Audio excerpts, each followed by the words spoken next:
শরীরে জিন হাজির করেছেন কিন্তু জিন কথা বলতে চায় না, মানে আপনাকে কিছুতেই জিন মানতে চায় না। এই জিনকে কিভাবে মানাবেন এবং জিনকে কিভাবে কথা বলাবেন? জিন যত খারাপই হোক না কেন, যত মারাত্মকই হোক না কেন, আজকের এই ভিডিওটি দেখলে জিন আপনাকে ওস্তাদ মানতে বাধ্য, আপনাকে বাফ বাফ বলে জিন দৌড়াবে। ভিডিওটি খুবই গুরুত্বপূর্ণ, তাই ভিডিওটিকে না টেনে একটু শেষ পর্যন্ত দেখার চেষ্টা করবেন। ভিডিওটি শুরু করার আগে সংক্ষেপে কিছু কথা বলি। টিকটকে কখনো আমি আমার কোনো ভিডিও ছাড়ি না, টিকটকে আমার কোনো অ্যাকাউন্ট নেই। কিছু প্রতারক চক্র আমার ভিডিওগুলোকে টিকটকে আপলোড করে আপনাদের সাথে বিভিন্ন রকম প্রতারণা করে। প্রতারক চক্র থেকে সাবধানে থাকতে স্ক্রিনে দেওয়া 3355 নাম্বারে ভিডিও কল দিয়ে কনফার্ম হয়ে তারপর আমাকে কাজ দিবেন। চলুন কথা না বাড়িয়ে ভিডিওর মেইন আলোচনায় আসতে পারি।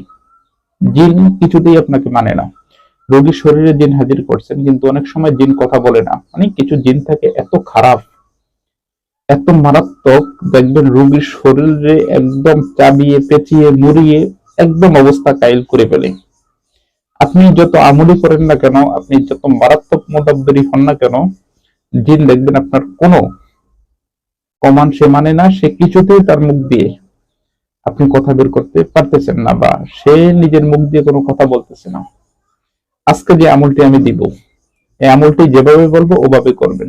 কোরআনের একটি আয়াত, একটা কথা মনে রাখবেন, জিনদের জন্য কিন্তু কোরআনের আয়াত, এক একটা আয়াত যে কি পরিমাণ ভারী, কি পরিমাণ শক্ত এবং কি পরিমাণ শক্তিশালী, এটা মুখে বুঝিয়ে বলা কাউকে সম্ভব না।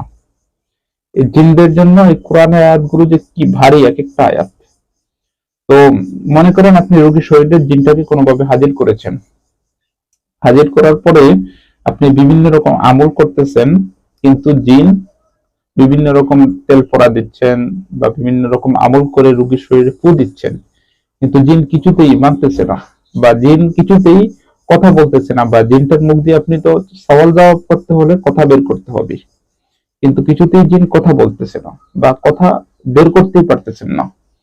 তাহলে কি করবেন? একটু মনোযোগ দিয়ে কথাগুলো শুনেন।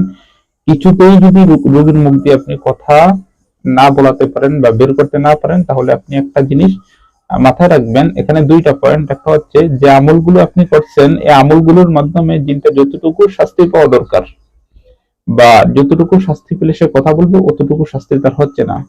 দ্বিতীয় আরেকটা পয়েন্ট হতে পারে, বা আপনি যে আমলগুলো করতেছেন বা আমলগুলোর যে প্রভাবটা জিনটার উপর পড়তেছে, সেগুলো হয়তো সে কেটে ফেলে।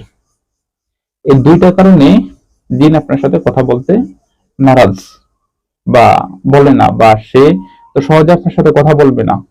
আপনার আমলের মাধ্যমে যে সে যখন কষ্ট পাইতে পাইতে এমন একটা পর্যায়ে চলে যাবে যে সে নিজে আর সহ্য করার সক্ষমতা সে হারিয়ে ফেলছে, বা তার ভিতরে সহ্য করার কোনো সক্ষমতা নেই, তখন সে আপনার সাথে কথা বলতে বাধ্য জিনটা। এই জন্য আজকে যে আমলটা আমি দিচ্ছি, এই আমলটা যখন আপনি করবেন, জিনের উপর এত পরিমাণ প্রভাব পড়বে এবং সে এত পরিমাণ কষ্ট পাবে, সে আপনার সাথে কথা বলতে বাধ্য। নিজ স্বইচ্ছা সে আপনার সাথে কথা বলবে। আমলটা হচ্ছে কি? আল্লাহর কোরআনের একটি আয়াত, আয়াতটি হচ্ছে ইন্নাল্লাযীনা ফাতানুল মুমিনিনা ওয়াল মুমিনাতি সুম্মা লাম ইয়াতুবু ফালাহুম আযাবু জাহান্নাম ওয়া লাহুম আযাবুল হারিক। আয়াতটি আমি লিখে দিয়েছি। ইন্নাল্লাযীনা ফাতানুল মুমিনিনা ওয়াল মুমিনাতি সুম্মা লাম ইয়াতুবু ফালাহুম আযাবু জাহান্নাম ওয়া লাহুম আযাবুল হারিক। এই আয়াতটি বারবার পড়ে ওই জিনে আক্রান্ত রোগী যার শরীরে আপনি জিনটা হাজির করেছেন, তার শরীরে বারবার ফু দিবেন, যতক্ষণ না পর্যন্ত সে কথা বলে। কয়েকবার ফু দিবেন, ফু দেওয়ার উপরে থাকবেন আয়াতটি পড়ে। একটা পর্যায়ে অসহ্য হয়ে জিন কষ্ট পেতে পেতে অসহ্য হয়ে সে আপনার সাথে কথা বলবে। একটা পর্যায়ে কথা বলতে কিন্তু বাধ্য, একটা পর্যায়ে এসে সে কিন্তু আপনার সাথে কথা বলবে।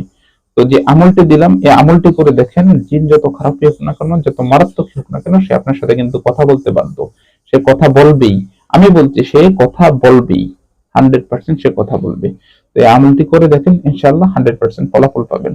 তবে একটা কথা মনে রাখবেন, ধরেই কিন্তু কোনো মোদাব্বের, আপনারা যারা মোদাব্বের আছেন, যারা তদবিরের কাজ করেন, তাদেরকে বলবো, ধরেই কিন্তু আপনারা কখনো কোনো জিনকে কষ্ট দিতে যাবেন না।